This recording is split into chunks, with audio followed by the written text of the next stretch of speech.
Baik, ibu-ibu, bapak, rahmatullah subhanahu wa ta'ala. Kita mulai. Bismillahirrahmanirrahim. Alhamdulillahirabbil alamin wa afdhalus salatu wassalamu taslim ala sayyidina Muhammad wa ala alihi wa man ihtada bihadihi wa sanna bisunnatihi ila yaumil qiyamah. Allahumma la ilma lana illa ma 'allamtana innaka antal alimul hakim. Allahumma ij'alna mimman yastami'una al-qawla fayattabi'una ahsana. Assalamualaikum warahmatullahi wabarakatuh.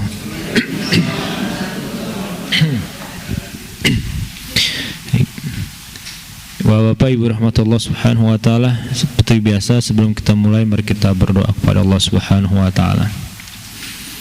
Al-Fatihah.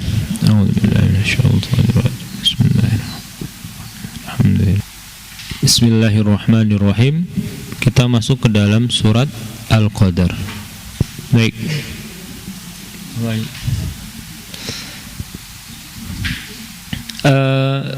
Seperti yang sebelumnya sudah kita bicarakan, Nabi Muhammad SAW itu didatangi oleh malaikat Jibril ketika menerima surat Al-Alaq, dan ketika beliau dipinta untuk membaca itu adalah bukan hal pertama kali. Ya. Sebelumnya sudah ada tanda-tanda kenabian. Itu. Jadi tanda-tanda kenabian itu dari awal beliau lahir sampai beliau menerima surat Al-Alaq itu. Apa saja tanda-tanda kenabian? Banyak sekali. Di antaranya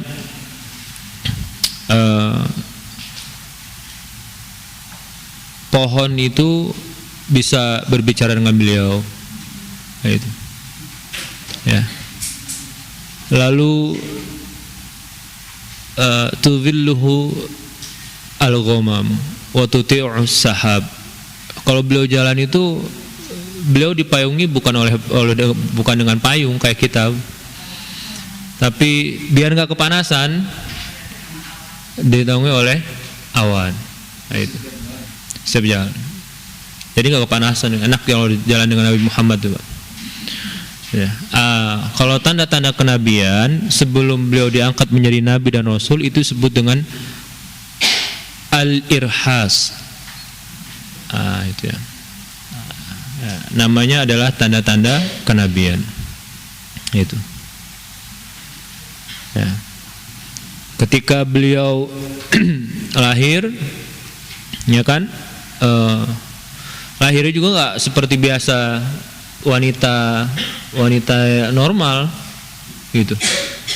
Ibu-ibu harus pembukaan 1 sampai 9 gitu. Enggak, beliau enggak. Itu mudah sekali gitu. Bahkan ketika lahir yang keluar adalah bukannya ari-ari tapi cahaya. Itu yang disaksikan oleh yang membantu dukun beranaknya itu. Itu tanda-tanda kenabian. Sudah ada gitu. Makanya ketika hal itu diinformasikan kepada Khadijah, lalu Khadijah mengkonfirmasi kepada Waraqah bin Nawfal itu, maka Waraqah sudah tahu. Itu. Ini memang dia akan jadi seorang nabi nih. Itu. Maka si Waraqah bilang, kalau saja nanti ketika kamu diangkat menjadi nabi dan rasul, ya, saya masih hidup, maka saya akan menolongmu dan saya akan ikut ajaranmu itu. Baik. Untuk yang pertama, jadi seperti itu, Pak, ya. Jadi sudah beliau tahu, sudah paham. Nanti di kemudian hari sebelum beliau didatangi oleh malaikat Jibril kan beliau mimpi terlebih dahulu. Itu yang pertemuan, bukan pertemuan yang kemarin, pertemuan 2 minggu yang lalu itu. Nah, beliau mimpi bertemu dengan dalam mimpinya itu beliau diberikan isyarat-isyarat bahwasanya nanti beliau akan didatangi oleh wahyu itu, malaikat Jibril. Dan itu sebenarnya bukan hanya Nabi Muhammad SAW yang mengalami gitu. Hampir setiap nabi itu pernah bermimpi diinformasikan terkait apa yang terjadi di masa akan datang. Itu. Sebagaimana ibunya Nabi Musa itu kan, itu diinformasikan juga, itu disuruh untuk mayutkan anaknya. Itu. Nabi Yusuf juga bermimpi. Itu. Nabi Ibrahim juga bermimpi. Jadi isyarat-isyarat itu isyarat mimpi yang dialami oleh para nabi itu bukan hanya Nabi Muhammad mengalami. Hampir semua nabi itu ya pernah diisyaratkan melalui mimpi. Itu. Nah, itu. Yang kedua, dakwah setiap para nabi dari awal, kalau kita menghitungnya dari Nabi Nuh alaihissalam, gitu ya, karena Nabi dan Rasul yang pertama diangkat adalah Nabi Nuh alaihissalam. Nah, kalau kita menghitung dari Nabi Nuh, maka pertama kali yang diajak oleh para nabi dari Nabi Nuh sampai Nabi Isa alaihissalam itu adalah berkaitan dengan bagaimana mengesahkan Allah Subhanahu wa taala. Makanya di ayat yang kedua, di ayat yang pertama, ayat lanjutannya setelah Iqra bismi rabbikal ladzi. Kenapa? Karena di minggu yang kemarin ya. Karena orang-orang kafir Quraisy ketika itu, ketika mereka menginginkan sesuatu, mereka menyebut nama Tuhan-Tuhannya, Bismillata, Bismi Uzza dan sebagainya. Nah itu. Nah, Nabi Muhammad ingin Allah ingin mengalihkan tuh dengan mengajarkan pada Nabi Muhammad, sebutlah nama Tuhanmu. Itu. Siapa Tuhanmu itu harus punya ciri-cirinya, yaitu dia adalah sosok Sang Pencipta. Maka Tuhan itu layak disebut sebagai Tuhan kalau dia mampu untuk menciptakan. Tuhan yang hakiki, Pak. Gitu. Tapi kalau dia nggak mampu untuk menciptakan, dia mungkin dijadikan Tuhan oleh manusia. Mungkin itu. Ya, sebagaimana yang terjadi di Indonesia ketika sebelum Islam masuk ke Indonesia juga seperti itu. Ya, bahkan dulu mungkin sebagian masyarakat kita masih ada yang menganggap pohon itu bertuah dan lain sebagainya. Nah, itu sama sebenarnya, kurang lebih seperti itu, menuhankan pohon tersebut. Itu makanya kalau kita melihat bagaimana cara Al-Quran itu meluruskan itu ya, pemahaman yang keliru tentang Tuhan itu jelas sekali dari Nabi Ibrahim, coba ya kan. Nabi Ibrahim ketika mengajak kaumnya, ditanya oleh Nabi Ibrahim, siapa Tuhanmu? Kaumnya jawab apa? Tuhan saya adalah bulan. Nah, langsung Nabi Ibrahim bilang, bagaimana kalau siang hari? Berarti Tuhannya ada nggak? Nggak ada. Oh, bukan bulan. Balik lagi, siapa? Mata? Nah, kalau malam gimana? Nggak ada. Oh, berarti bukan Tuhan. Itu.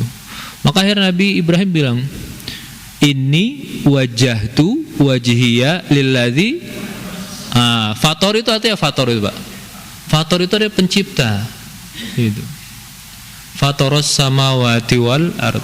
Aku tuh hanya menghadapkan mukaku, artinya bukan hanya muka tapi muka dan jiwanya itu kepada siapa yang menciptakan langit dan bumi. Nah, itu gambaran kan bagaimana Al-Quran itu meluruskan kekeliruan tentang Tuhan. Dan yang pertama kali diajarkan oleh Nabi Muhammad adalah sebagaimana para nabi-nabi terdahulu mengajarkan kaumnya, yaitu tentang meluruskan kekeliruan tentang Tuhan itu. Nah, dari menyekutukan Allah Subhanahu wa taala menjadi mensucikan Allah Subhanahu wa taala. Itu yang diajak. Nah,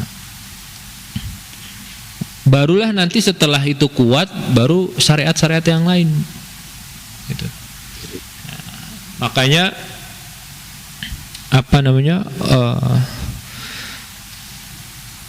orang-orang dulu itu termasuk di kita, Bapak.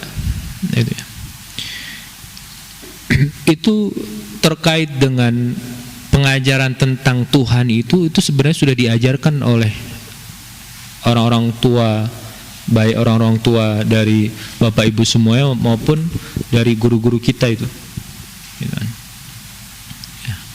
Mungkin dulu pengajarannya kita sering dinyanyikan dengan sifat 20 dan lain sebagainya. Nah, itu. Iya itu. Nah, itu bentuk dari apa? Pengajaran dilakukan oleh para nabi dan rasul, gitu. Ya. Mungkin nanti kalau ada yang tidak menggunakan pendekatan dengan wujud kidam bako, ada lagi sih sama. Gitu.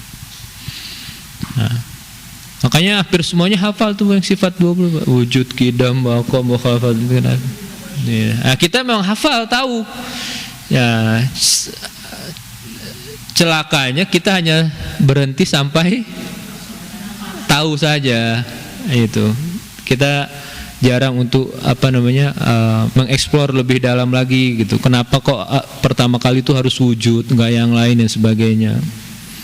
Kenapa kok dia harus bako, kekal, enggak yang itu? Nih. Sebenarnya bukan isi dari terjemahan, Bu. Orang Arab kan enggak butuh terjemahan. Baik. Jadi seperti itu. Nah, ini sebenarnya berkaitan dengan surat Al-Qadar itu ya.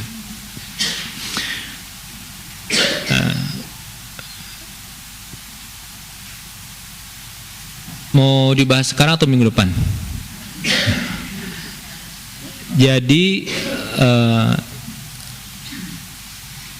terkait dengan Al-Quran, sekarang saya mau tanya lagi kepada ibu bapak, apa yang bapak ibu-ibu pahami tentang diturunkannya Al-Quran tentang diturunkannya Al-Quran, itu saja. Atau bagaimana proses Al-Quran itu diturunkan? Coba gimana?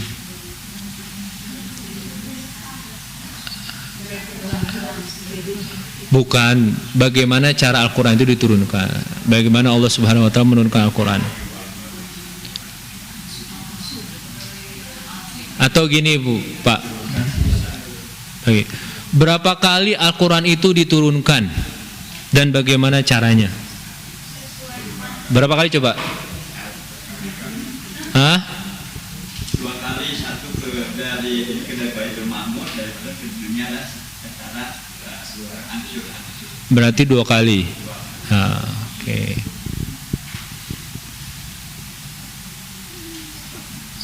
Ini termasuk hal yang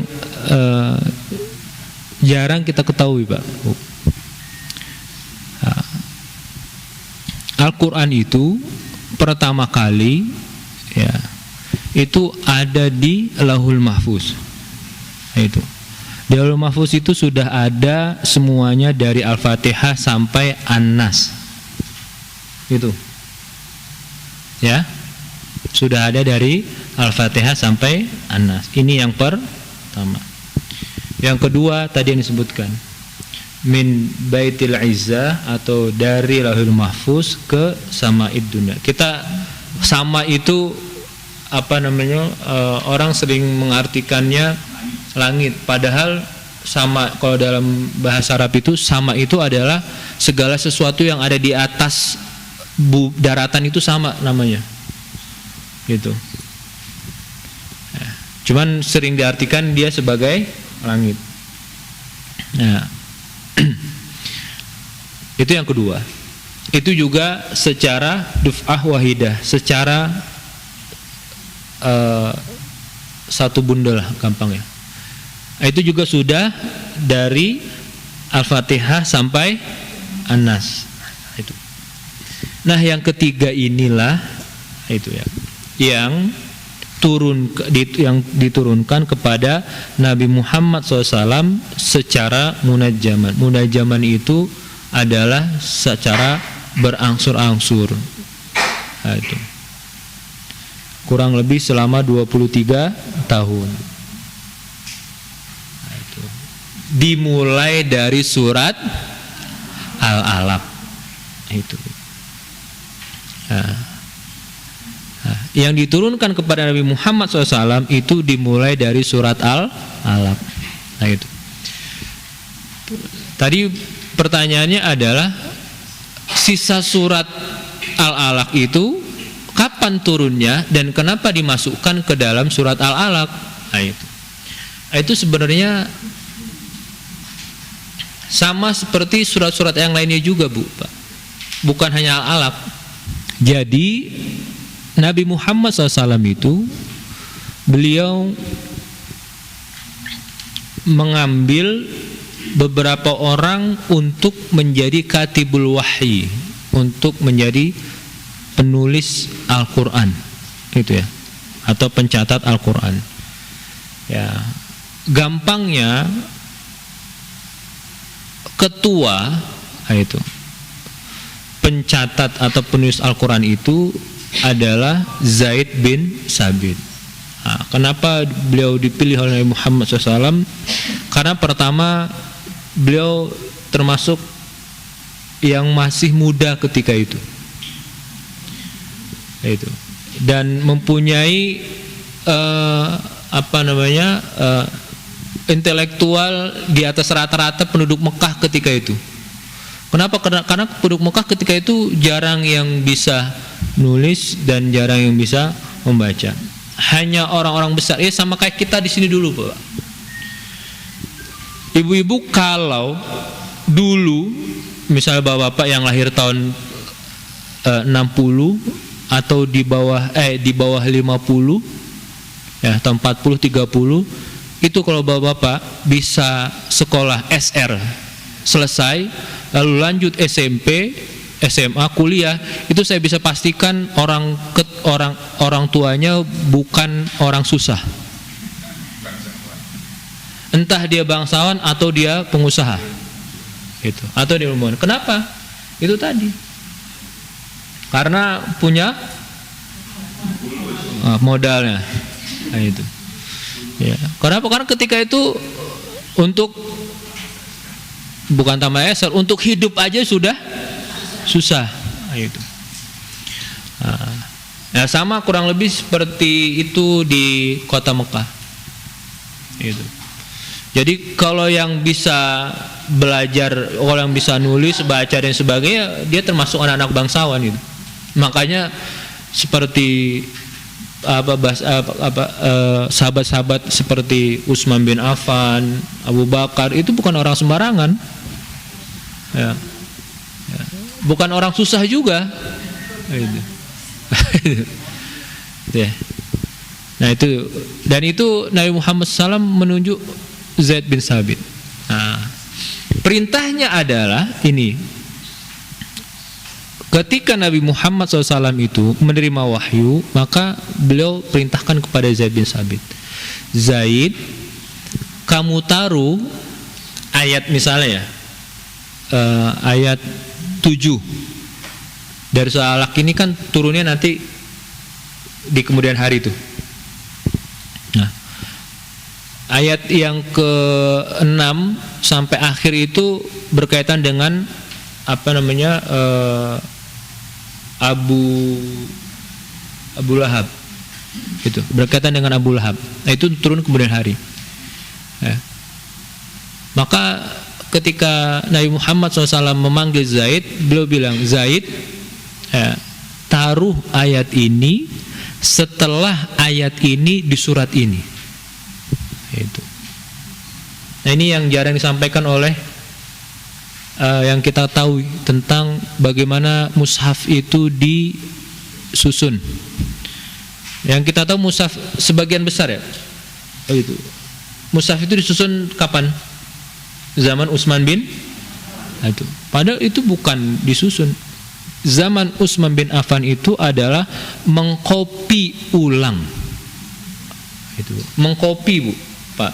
Udah ada mushaf itu udah satu tuh. Terus dikopi ulang menjadi 5. Dan inilah yang disebar ke negara-negara selain Madinah itu. Yang disuruh dijadikan pegangan itu. Jadi Utsman itu hanya mengkopi Al-Quran yang sudah terkumpul dari Al-Fatihah sampai An-Nas. Sebelum Nabi Muhammad SAW meninggal dunia, apa ayat terakhir yang turun? Bukan Al-Maidah. Ayat terakhir turun justru adalah surat Al-Baqarah, wattaqu yauman turja'una fihi ilallah. Nah itu. Al-Maidah itu di Haji Wada, Bu, Pak. Haji Wada itu setelah Nabi Muhammad SAW meninggal. Beliau di Haji Wada, beliau masih hidup sekitar 6 bulan.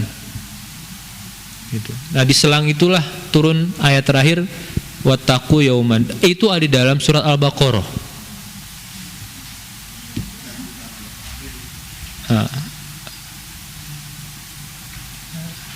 Itu ada dalam surat berarti al-yauma akmaltu lakum dinakum wa atmamtu alaikum ni'mati. Itu bukan ayat terakhir yang turun kepada Nabi Muhammad. Nah, itu, Pak. Ya. Bagaimana Zaid bin Sabit? Itu diinformasikan juga oleh Nabi Muhammad. Zaid, saya wahyu turun al-yauma akmaltu ketika Haji Wada, kamu tulis ini setelah ayat ini di surat ini. Itu. Dan itu ditulis oleh Zaid bin Sabit. Nah, itu. Maka setelah beliau meninggal dunia, itu Al-Quran sudah tersusun semuanya. Nah, itu. Kalau menjawab pertanyaan saya selama ini juga tentang jamaah bin Affan. Selama ini kita alhamdulillah bisa hari ini. Jangan saya alhamdulillah Pak ke ibu itu tuh. Kenapa beliau bertanya? Ibu siapa Bu namanya? Bu Yuna. Mohon maaf Bapak Ibu, saya agak susah menghafal nama gitu. Tapi kalau muka ya insya Allah saya hafal gitu. Kalau nama itu agak susah gitu. Karena namanya bagus-bagus. Itu ya Bu. Jadi setelah itu diinformasikan, siapa yang mencatatnya? Zaid bin Sabit. Itu. Nah, berkaitan dengan surat Al-Alaq, maka Nabi Muhammad SAW memerintahkan di kemudian hari untuk menaruh ayat 6 sampai akhir itu di surat Al-Alaq itu. Ya. Dan itu Bapak Ibu bisa mengecek semuanya tuh di internet saat ini gampang sekali. Ya. Prosesnya seperti itu. Nah, ada beberapa bukan penyimpangan ya.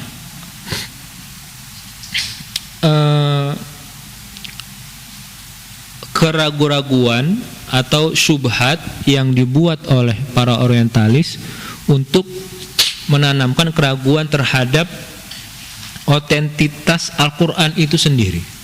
Itu. Makanya orientalis itu bilang nanti Al-Quran itu belum ada di zaman Nabi Muhammad. Al-Quran itu ada di zaman Abu Bakar. Kapan itu terjadi? Terjadi ketika para penghafal Quran meninggal dunia dalam perang Yamamah. Gitu. Kenapa mereka bilang seperti itu? Itu tadi, gitu ya. Karena supaya nggak otentik. Gimana Bu? Gitu. Itu Pak. Kalau misalnya Al-Quran itu ada di zaman baru ditulis di zaman Abu Bakar, lalu Al-Quran di zaman Nabi, Al-Quran apa? Nah, itu. Ya. Nah, sebenarnya Al-Quran yang ditulis di zaman Abu Bakar itu bukan penulisan dari awal, Bu, Pak. Sama dia adalah menulis ulang kembali gitu. Kenapa? Karena dikhawatirkan para penghafal Al-Quran itu maka akan makin banyak yang meninggal dunia, dan itu syaratnya ketat sekali, Bu, Pak. Misalnya saya hafal surat Al-Qadar gitu. Saya datang ke Zaid, saya hafal nih surat Al-Qadar, inna anzalnahu fi lailatul qadar salamun hiya hatta matla'il fajr. Itu. Tunggu dulu. Siapa saksi kamu? Itu. Saya nggak ada saksi. Oke. Sebentar ya, saya bukan nggak mau menerima hafalan kamu, tapi saya butuh saksi yang menyaksikan kamu pernah mendengar ini langsung dari Rasulullah. Jadi setiap orang yang itu mendatangi Zaid atau datangi oleh Zaid itu harus ada saksinya. Bahkan ya, saya lupa antara Umar atau Abu Bakar gitu ya. Itu dia tahu tuh ayat itu, Bu. Itu. Ketika dicari-cari itu, dia tahu ayatnya, tapi dia nggak punya saksi, itu nggak diterima sama Zaid itu. Gitu. Saya tahu Zaid ayat ini, gitu. Sama Zaid, siapa saksinya wahai Khalifah? Ya nggak ada. Ya tunggu dulu, saya nggak bisa nulis kalau nggak ada saksi kamu. Gitu. Akhirnya ada satu sahabat tuh yang datang, ya, gitu. Benar, saya mendengar ini juga dari Rasulullah. Jadi penulisan Al-Quran itu bukan kehendak Zaid bin Sabit, enggak. Itu karena banyak para sahabat itu yang hafal Al-Quran gitu. Dan itu Zaid hanya diberi amanat untuk menulis Al-Quran dengan syarat yang sangat ketat ketika itu. Coba bisa bayangin, saya punya hafalan tapi saya nggak ada saksi, itu nggak diterima hafalan saya itu. Berarti syarat yang dibuat oleh Zaid itu memang syarat yang sangat ketat sekali. Sampai Abu Bakar atau Umar itu pun nggak diterima. Nah, yang terjadi di zaman Abu Bakar itu adalah menulis ulang yang awalnya dia terpecar-pecar, baru disatukan menjadi satu mushaf. Kalau di zaman Zaid bin Sabit itu masih sesuai dengan fasilitas yang ada ketika itu. Misalnya ada di pelepah kurma, kulit dan sebagainya. Nah, di zaman Sayyidina Abu Bakar itu dikumpulkan menjadi satu dan itu dipegang oleh khalifah. Setelah Abu Bakar meninggal, ya, itu dipegang oleh istri Nabi Muhammad SAW, anaknya Sayyidina Umar, yaitu Hafsah. Dari Abu Bakar ke Sayyidina Umar meninggal, dipegang oleh Hafsah. Di zaman Sayyidina Utsman bin Affan terjadi pembukaan atau banyak negara-negara yang masuk ke dalam agama Islam. Dan yang masuk ke dalam agama Islam itu bukan orang Arab asli. Dan ketika itu sahabat sudah menyebar kemana-mana. Dan para sahabat itu membawa hafalannya, menulis Al-Qur'annya sesuai dengan apa yang mereka dengar dari Rasulullah. Nah itu. Maka ada sedikit perbedaan bacaan. Itu. Nah itu orang ketika itu saling mengklaim paling benar bacaan Al-Qur'annya. Gitu. Ya. Dan terlebih lagi yang menjadi penyebabnya adalah banyak minal ajaim, yaitu orang-orang non penutur Arab yang masuk Islam. Kayak kita nih lah. Itu. Nah, itu yang nggak tahu tentang bagaimana struktur bahasa Arab dan lain sebagainya. Itu kalau sahabat itu mereka berbeda tahu, karena mereka masih murni orang Arab gitu. Dan tahu sejarahnya gimana dan seperti apa. Itu. Maka ada sahabat yang akhirnya lapor kepada Sayyidina Utsman. Itu. Maka dia bilang, "Adrik ya khalifah. Wahai khalifah, kamu harus mengambil pencegahan terhadap yang terjadi saat itu. Kalau kamu nggak mengambil keputusan, maka umat ini akan terpecah belah sebagaimana terpecah belahnya Yahudi dan Nasrani terhadap kitab suci mereka." Gitu. Ya. Makanya Sayyidina Utsman bermusyawarah tuh pada para sahabat. Akhirnya siapa yang ditunjuk?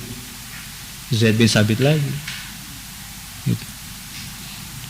Jadi Zaid bin Sabit itu penulis wahyu di zaman Nabi Muhammad, di zaman Abu Bakar, lalu di zaman Sayyidina Utsman bin Affan. Itu. Beliau lagi dijadikan penulisnya.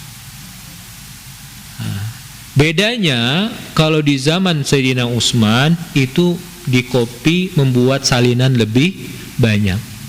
Sayyidina Utsman di zaman Sayyidina Abu Bakar hanya satu, misalnya satu nih, satu seperti ini. Tuh. Ini di zaman Sayyidina Abu Bakar.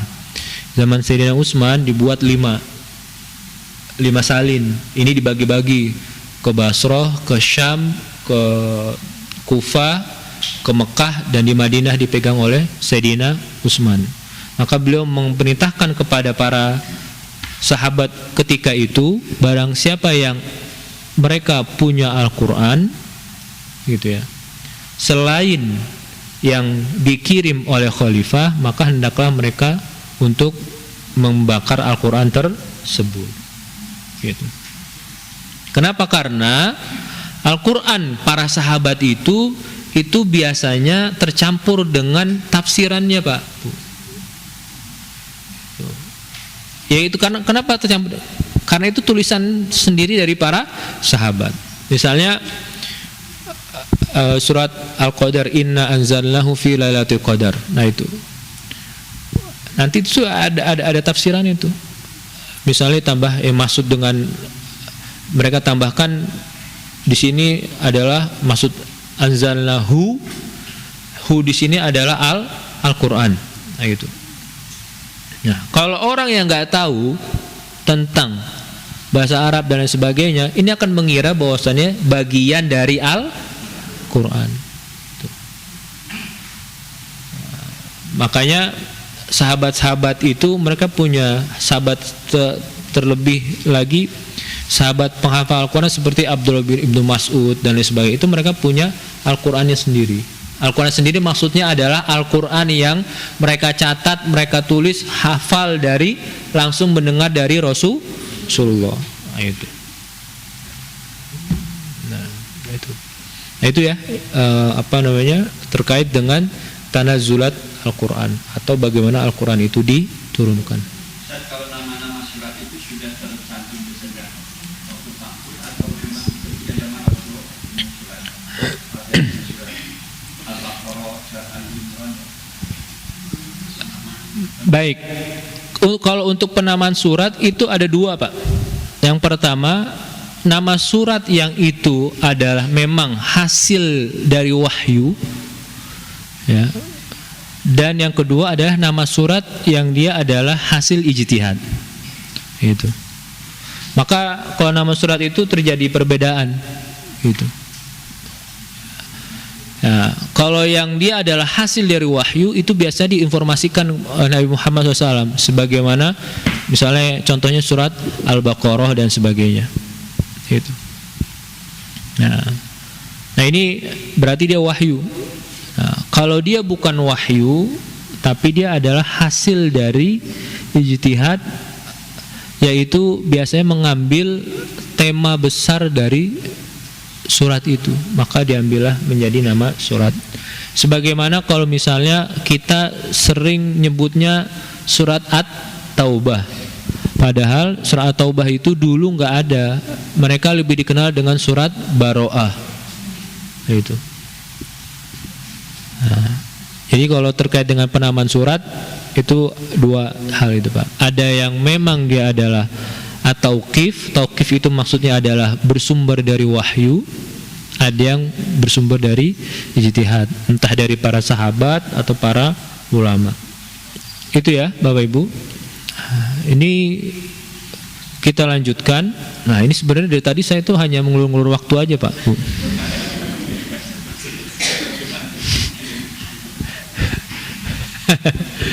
Baik, kita masuk ke dalam surat Al-Qadar. Itu boleh Ibu silahkan. Sampai jam 2 itu nggak apa-apa Bu.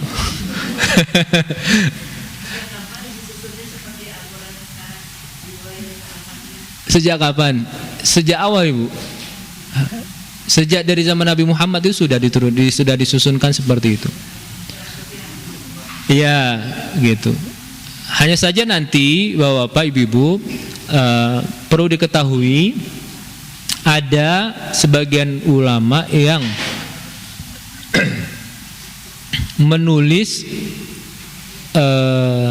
tafsir Al-Quran sesuai dengan urutan turun kepada Nabi Muhammad SAW.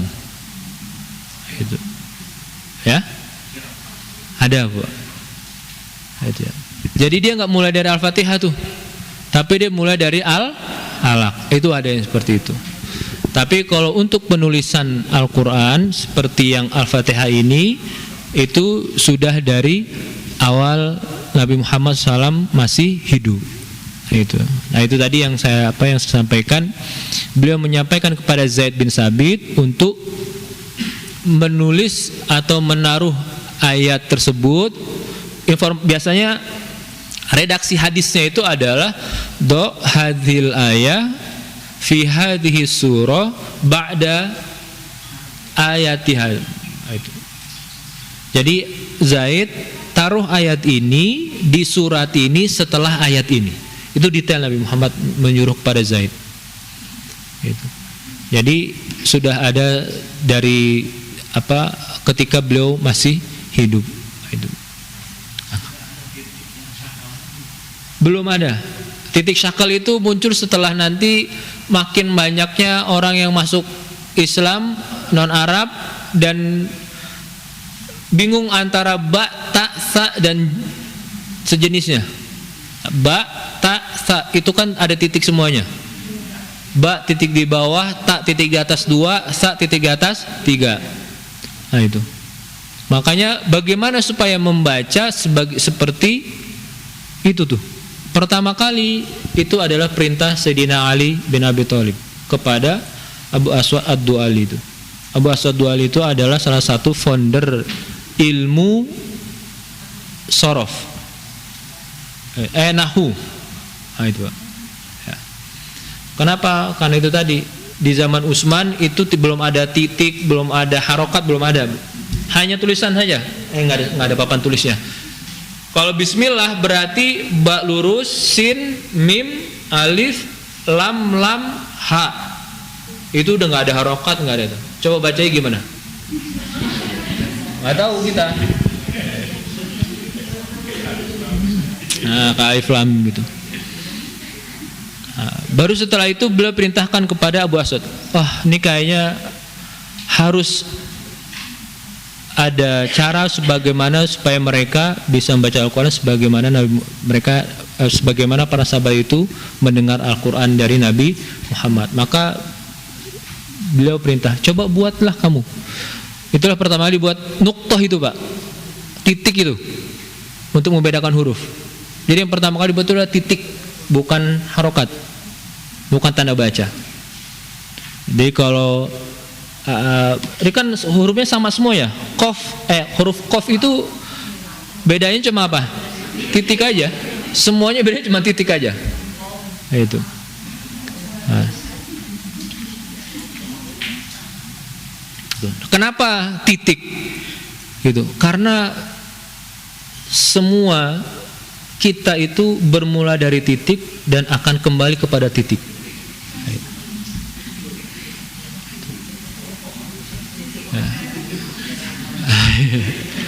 Iya, titik yang satu itu awal mula manusia. Nanti manusia akan kembali ke titik itu lagi.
Pertama, kalau ibu bertanya apa tujuan Allah, saya nggak tahu juga.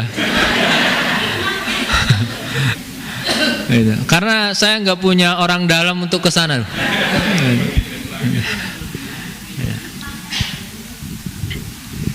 Hikmahnya itu ya sebenarnya gini.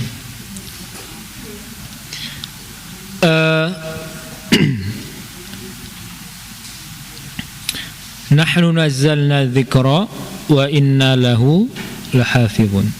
Itu hikmah, Ibu. Jadi cara Allah Subhanahu wa taala menjaga Al-Qur'an itu diantaranya adalah dengan Allah ikut sertakan manusia untuk menjaga Al-Qur'an itu sendiri. Tuh. Maka muncullah nanti orang-orang yang gak dikenal oleh orang banyak, tapi dia menjadi rujukan bagi orang-orang pintar. Orang pintar itu maksudnya bukan dukun, Bu.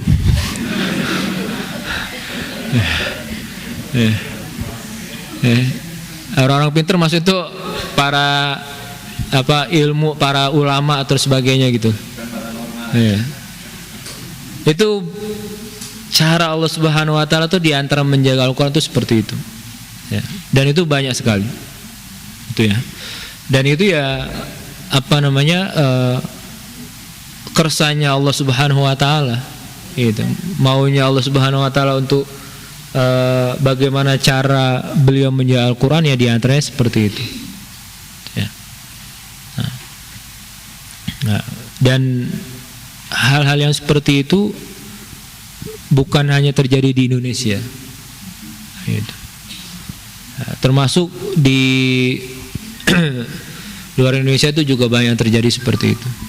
Termasuk di Mauritania. Mauritania itu.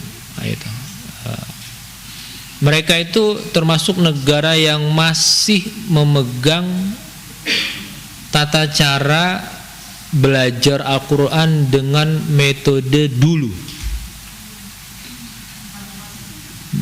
Dulu mungkin ibu bapak pernah ngalamin kalau belajar pakai kripna gitu, pakai sabang, itulah apa itu namanya.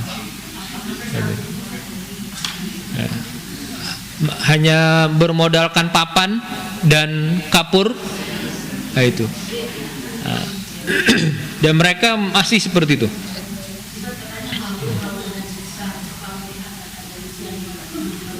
Iya, malu gitu. Ya. Dan itu juga luar biasa cara mereka menjaganya gitu. Jadi misalnya Bapak kita lah, misalnya kita menghafal nih surat Al-Alaq gitu ya, gitu. Ditulis, setelah kita tulis kita hafal itu. Nah, jadi kalau belum hafal nggak akan dihapus, Bu. Jadi kalau sudah dihapus, ya udah wassalam itu. Dia akan nulis itu. Jadi kalau itu udah kan hafal baru dihapus. Lanjut ke surat selanjutnya dan sebagainya. Nah, itu diantara apa cara Allah Subhanahu Wa Taala menjaga Al-Quran.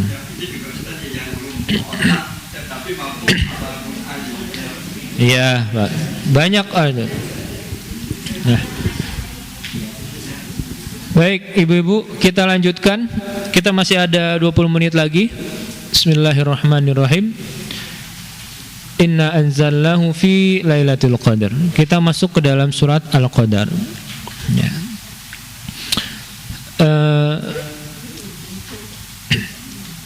Mayoritas ahli tafsir atau fasirin menyebutkan bahwasannya surat ini diturunkan di kota Mekah.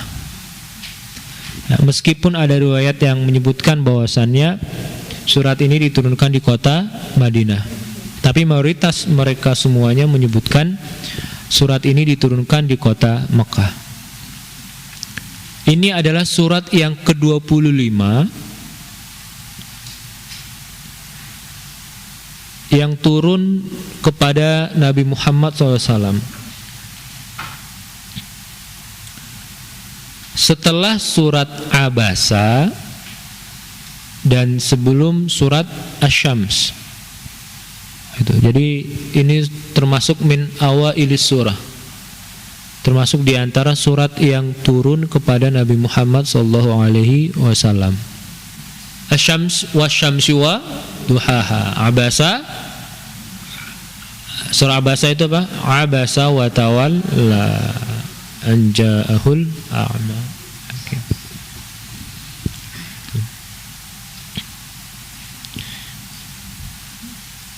Jadi sebelum surat Asy-Syams itu diturunkan kepada Nabi Muhammad, maka beliau menerima surat Al-Qadar terlebih dahulu. Setelah Nabi Muhammad SAW menerima surat Abasa, beliau menerima surat Al-Qadar. Itu. Oke. Munasabahnya apa? Apa hubungan antara surat Al-Alaq surat Al-Qadar dengan Al-Alaq? Yang pertama, sama-sama membicarakan tentang Al-Quran. Itu ya, surat Al-Alaq membicarakan tentang Al-Quran yang turun kepada Nabi Muhammad dengan firman Allah Subhanahu wa taala, Iqra. Surat Al-Qadar juga membicarakan tentang Al-Quran yang berbunyi Inna anzalnahu fi lailatul qadar. Apa yang menjadi pembedanya? Yang menjadi pembeda adalah kalau dalam surat Al-Alaq itu Al-Quran diturunkan kepada Nabi Muhammad SAW.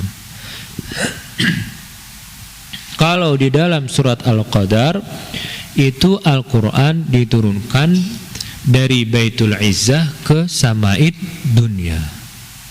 Yang pertama, pembedanya adalah surat Al-Alaq Al-Quran diturunkan kepada Nabi Muhammad. Surat Al-Qadar diturunkan dari Baitul Izzah ke Sama'id dunia.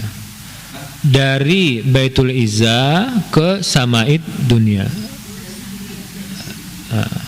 Atau kalau misalnya ibu-ibu agak susah untuk itu, tulis saja dari Baitul Izzah ke langit yang ke-7.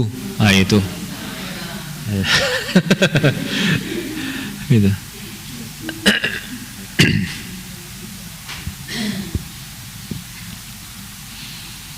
Itu yang pertama. Yang kedua, Al-Quran yang turun kepada Nabi Muhammad SAW itu turunnya secara berangsur-angsur. Sedangkan surah Al-Qadar itu menggambarkan Al-Quran turun secara sekaligus.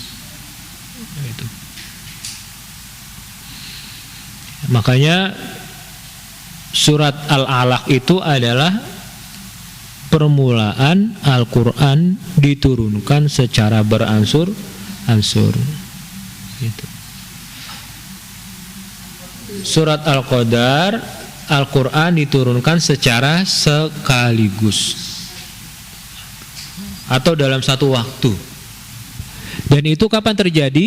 Terjadi di Lailatul Qadar. Itu. Ya. Al-Alaq itu terjadi di bulan apa, Bu, Pak? Terjadi bulan Ramadan juga, sama. Ya. Sama di bulan Ramadan. Di dalam surat Al-Alaq itu Allah Subhanahu wa taala menggambarkan bahwasannya beliau mengajarkan Nabi Muhammad SAW Al-Quran tanpa terlebih dahulu belajar membaca dan menulis. Itu ya. Tidak sebagaimana wajarnya manusia. Dia harus baca nulis itu harus pertama kali harus belajar dulu. Dan Nabi Muhammad itu min ghairi wasitati ta'allum al-qiraah al-kitabah. Nabi Muhammad itu enggak melalui fase belajar membaca dan menulis, tapi langsung diajarkan untuk membaca Al-Quran. Sedangkan di dalam surah Al-Qadar itu Allah Subhanahu wa taala juga menurunkan Al-Quran dalam satu waktu tanpa ada jeda di sana. Itu. Nah, ini syaratnya, Bu, Pak. Kalau Allah itu bisa menurunkan Al-Quran dalam satu waktu, maka Allah itu maha kuasa untuk bisa mengajarkan Al-Quran kepada Nabi Muhammad tanpa beliau harus belajar terlebih dahulu. Bisa nggak manusia? Bisa, kalau Al-Quran itu bisa. Karena dia dilafalkan. Al-Quran itu bisa, Pak. Tapi kalau disuruh mengeja, itu nggak bisa kita.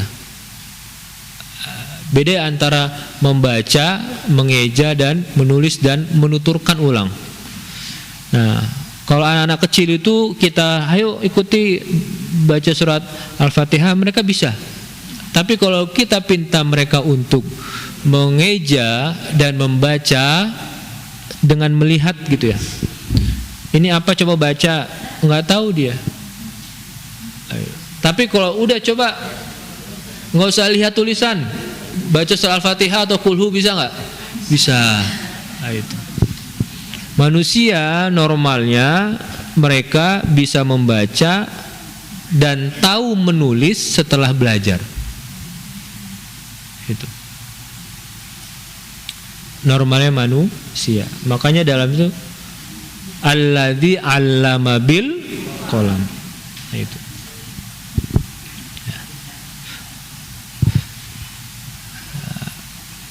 Selanjutnya yang keempat, dalam surat Al-Alaq itu Allah informasikan wasjud waqtarib, atau abdan idza shalla. Itu. Ya, jadi ini sebenarnya isyarat antara hubungan Al-Quran dengan sholat. Dan ternyata sholat itu baru sah kalau kita baca di dalam sholat itu dengan membaca nggak boleh dulu di dalam sholat itu membaca selain Al-Quran itu nggak boleh, Pak. Nggak sah sholat kita. Kecuali dia nggak benar-benar apa, misalnya mu'alaf gitu ya, belum bisa baca Quran, itu baru diperbolehkan. Tapi kalau misalnya yang sudah muslim, ketika sholat itu nggak boleh baca dalam sholat selain nggak sah sholatnya, bahkan bisa batal sholatnya. Kayak itu. Ya. Hubungannya apa? Hubungannya antara wasjud waqtarib. Wasjud itu isyarat, sujud itu kapan terjadi? Ketika sholat. Nah, itu. Setelahnya Allah Subhanahu wa taala menggambarkan tentang inna anzalnahu fi lailatul qadar. Itu berkaitan dengan Al-Qur'an. Maka ada dua hal yang kalau kita lakukan, ini kita akan mendapatkan sesuatu yang tidak dimiliki oleh orang yang paling kaya di dunia ini. Salat dan Al-Qur'an. Jadi kalau Bapak Ibu, mungkin kita gitu ya.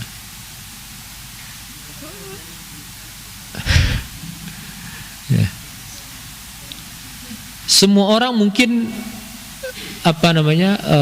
diuji Allah dengan ujian masing-masing. Itu. Ya. Tetapi tidak semua orang Allah berikan kemudahan untuk dua hal ini, Pak. Pertama, sholat. Yang kedua, Al-Quran. Maka kalau kita sudah bisa sholat konsisten tanpa terputus dan sebagainya, itu adalah nikmat yang paling besar yang Allah anugerahkan kepada kita. Itu yang pertama. Kenapa? Karena orang kalau sudah mati, ketika dia diberikan kesempatan untuk hidup lagi, yang dicari bukan dia ingin jadi kayak enggak. Yang cari adalah dia ingin menjadi orang yang selalu melakukan sholat di dunia. Gitu. Maka dalam surat disebutkan itu masalakakum fi saqar.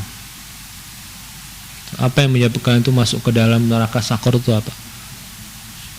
Itu qalu lam nakum minal sholin. Dulu kami di dunia nggak pernah sholat, jarang sholat. Artinya ketika orang ini itu diberikan kesempatan oleh Allah Subhanahu wa taala untuk hidup di dunia lagi, apa yang akan dipilih oleh dia? Sholat, Pak. Nggak ada yang lain. Gitu. Ada yang sedekah, ada yang sholat. Itu. Tapi yang pertama disebutkan adalah sholat. Yang kedua walam nakun nut'imul miskin. Itu yang pertama. Yang kedua Al-Quran. Sama juga. Itu. Kalau kita sudah diberikan nikmat Allah Subhanahu wa taala untuk bisa baca Al-Quran, bisa mempelajari Al-Quran, itu ya, dan istiqomah, itu nikmat yang luar biasa. Meskipun agak-agak terlambat itu ya nggak masalah, tapi tetap mendapatkan nikmatnya, gitu. Daripada nggak dapat sama sekali, gitu Pak. Ya, karena ini dua hal ini yang menjadi yang paling utama, gitu, yang menjadi pembeda setiap manusia nanti, mau di dunia mau di akhirat nanti. Itu. Maka dua hal ini itu kalau kita sudah bisa melakukannya, menikmatinya dan sebagainya, itu hal yang paling nikmat, yang paling luar biasa yang Allah anugerahkan kepada manusia. Ya. Kenapa? Kenapa Al-Quran itu tadi? Ya. Al-Quran itu dia tidak egois, Pak. Al-Quran itu enggak egois. Dia bisa memberikan manfaat bukan hanya kepada satu orang saja, tapi dia bisa memberikan manfaat untuk orang lain juga. Gitu.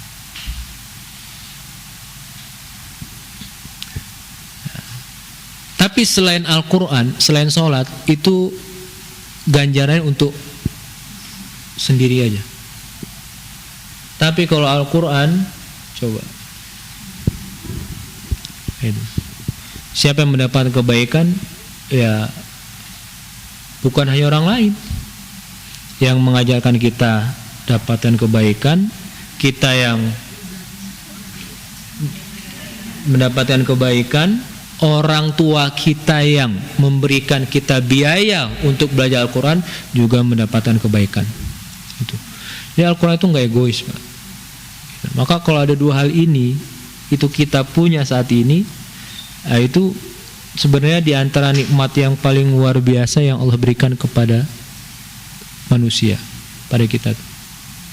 Nah, dua hal inilah juga yang menjadi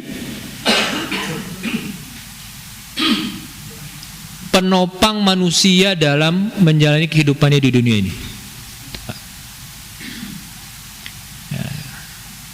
Jadi sesumpek apapun pikiran kita, seberat apapun ujian yang Allah berikan kepada kita, kalau kita sholat, kita sujud, benar-benar itu kita sujud gitu ya, itu biasanya setelah salam itu ada nikmat yang luar biasa. Itu hanya kita bisa lakukan dengan sholat. Begitupun juga dengan Al-Quran. Ujian seberat apapun dan sebagaimanapun, ketika kita membaca Al-Quran, itu Allah akan berikan kepada kita rahmat itu, entah ketenangan pikirannya, itu seperti itu. Kenapa? Karena Allah sampaikan wa innahu lahudaw wa rahmatul lil mu'minin. Al-Quran itu dia adalah sebagai petunjuk dan sebagai rahmat untuk orang-orang yang beriman. Itu. Ya. Maka orang yang bisa baca Quran lalu sholat dengan Al-Qurannya, itu istimewa banget orang itu, Pak. Gitu. Ya kurang lebih kayak gitu, Bu. Gitu.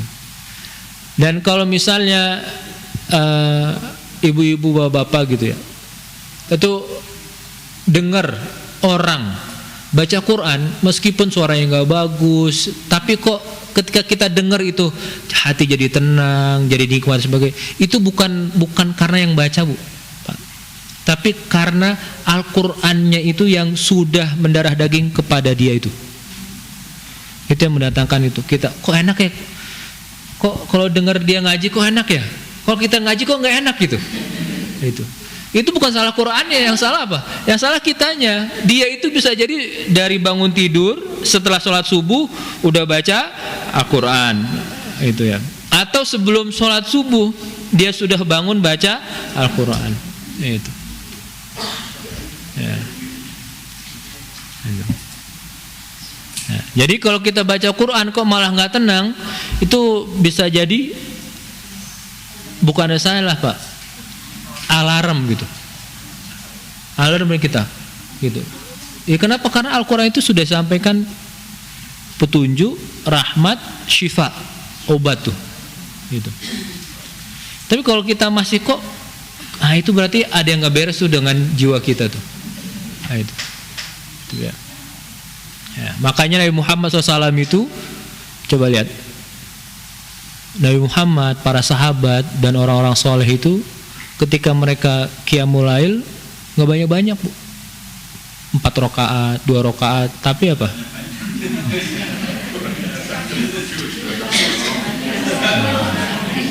Nggak banyak-banyak. Kalau kita kan kebalikannya.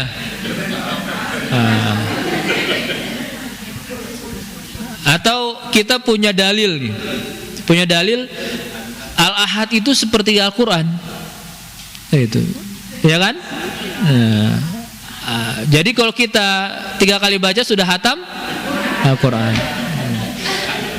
Jadi sholat, misalnya sholat duha 4 rakaat kita baca kulhu al-ikhlas 4 rakaat sudah hatam 1 Al-Quran. Ya sah-sah saja itulah, boleh, Bu.